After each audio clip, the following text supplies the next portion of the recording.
Hello everyone. In the last video we discussed about xylem. In this video we are going to discuss about phloem. You can see the board here. I wrote the name as topic as phloem. So what is phloem? Phloem is derived from a Greek word called phloios. Phloios. What is the meaning of phloios? Phloios means bark. So this is not given the textbook. It's an extra information. I think everybody should note it down. Okay. So phloem is derived from a Greek word called phloios, which means bark. So phloem is present in the innermost layer of the bark. Okay. Phloem is also called as bast cells or bast. Phloem is also known as bast. Okay. This phloem. First, let us discuss the introduction of phloem. What is phloem actually? Like xylem, how it carry water from root to other part of plant. Similarly, phloem carry food from leaf to all part of plant.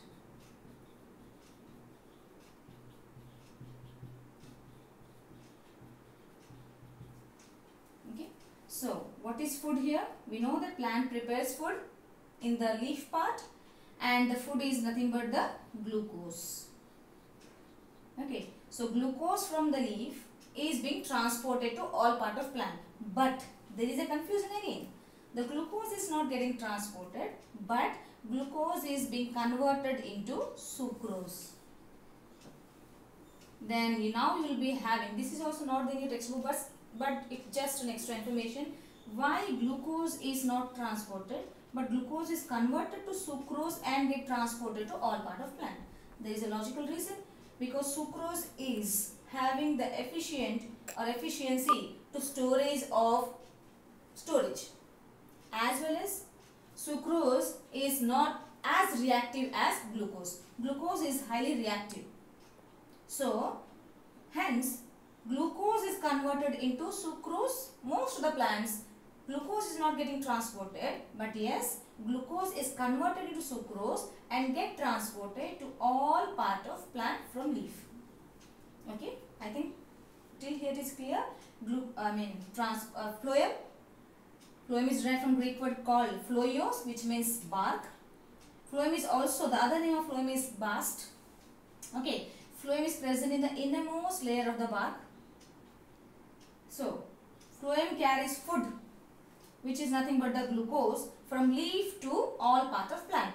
But we generally say glucose, but what is being carried out? Glucose is converted into sucrose and being carried out to all part of plant. Okay, we know that xylem carry water. Xylem carry water from root to all part of plant. Similarly, phloem carry food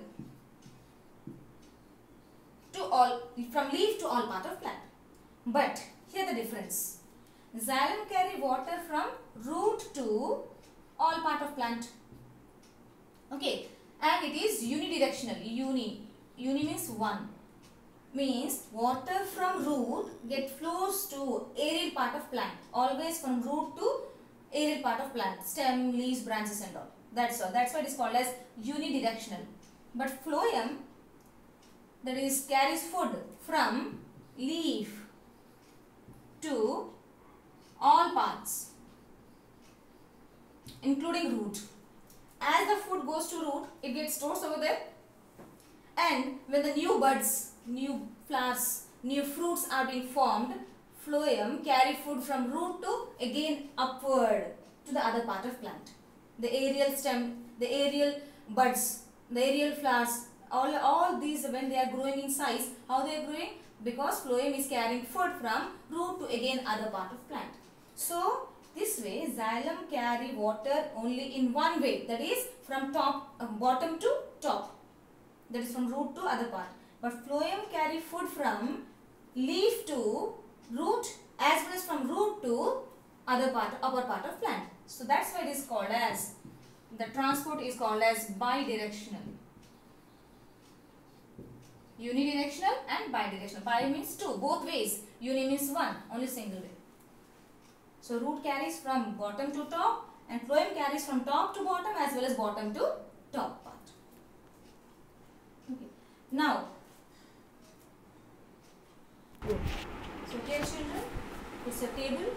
Always there is a tick and tick to remember the difference between or features of particular things in biology. So always whenever you are getting a paragraph, you need to do one thing is divide into some points or make a flow chart or make a concept map.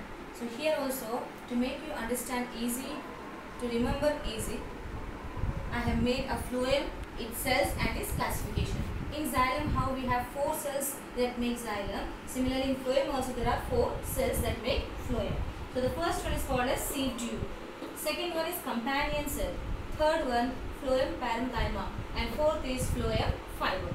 You know what is seed tube? What is seed? Now whenever we give the wheat, the grains to the mill to make it powder, after bringing from the mill we are going to sieve that so that any dust particles or iron particles may be mixed into that, and if without sieving, if we will do simply a dough and all, it may enter into our body and harm for the body. So whatever the dust particles left over has to be removed out, so that is the function of a sieve. Okay, sieve means having a net having so many, a plate having so many pores. Similarly in phloem there is a group of the cell called as sieve tube. Okay, these sieve means holes in the tube. You can see here I made a structure of a sieve tube. You can see this along. For the structure children, long cylindrical. You can see this is long and cylindrical, and you can see in between there is a plate where so many holes are there. These holes only help in transport of food in the phloem. Okay. And in xylem we have seen that all the cells are dead except one, that is xylem parenchyma. But in phloem all the cells are living. You may have one doubt now. What is the difference that why xylem cells are dead and why mostly phloem cells are living? Xylem's function is to carry water, so there is no much pressure required by the, no much energy is required by the xylem to supply the water. But coming to phloem, they need more energy, they utilize energy in the form of ATP to distribute the food from leaf to other part of plant. That's why xylem is having mostly the dead cells, because there the process is passive. But phloem is needing more energy to transport the food from leaf to other part of plant. So they need more energy, so they should be in the living form. The process is very, very active. The question may be asked, why xylem is having mostly the dead cells and phloem is having mostly the living cells? So this is the reason. Because xylem need to carry water, which doesn't require much more efficient of energy. But phloem need to transport the food from other parts, from leaf to other parts. So they need more amount of energy in the form of ATP. I think this fact is clear. This is also not mentioned in the textbook. Please listen and understand carefully. Any doubt, you can just post the comment in the comment box. Next, what this sieve tube contains? The sieve tube contains sieve plates. You can see here sieve tube and so many plates, dotted structure having holes. You can see here holes. Okay, and these holes itself help in transport of food. This is all about your sieve tube. Next, I think everybody will be having their best friends to whom they can share their things. They can share whatever the bad moments or good moments, whatever. Okay, similarly sieve tube also have one best friend called as companion cell. So companion is company, a friendship. Okay, so to help the sieve tube more effectively working, these companion cells also add some benefit to them. So companion cells are associated with the sieve tubes. The second cell of the phloem is companion cells. They are also long, they are also living, and they are also called as associated cells, which help to again transport of food. Okay, and what is their other function also? They provide energy for transfer of food. Sieve tube transports the food. To transport the food, energy is required. That energy is given by companion cells. So they are working together to make the work effectively. The third cell is called phloem parenchyma. They are again, you can see here, I made the diagram here, elongated, okay, and tapering at both the end, tapping on the pointed. Okay, and their function is to transport. They have pits. The small dotted structures you can see, these are called as pits. So, or holes.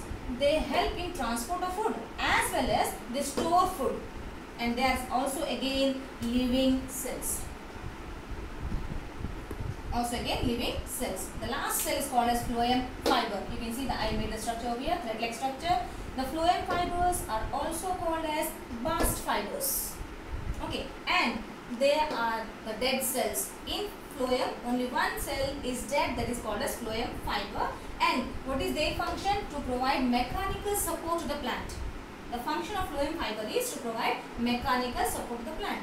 You might have seen in coconut. Coconut, when we are drinking coconut water, it is a raw. When it is get mature, you see that the outer covering get turns into brown. And you might have seen then sofas and this mattresses, you might have seen that these fibers are used to make the mattresses.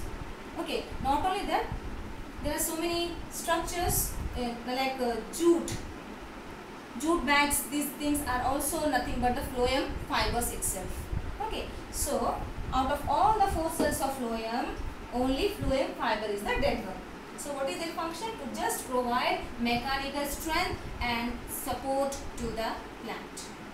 And remaining all are the living cells. So today's homework is list out the difference between xylem and phloem, as we have already discussed xylem in the previous video and phloem and its cells in this video.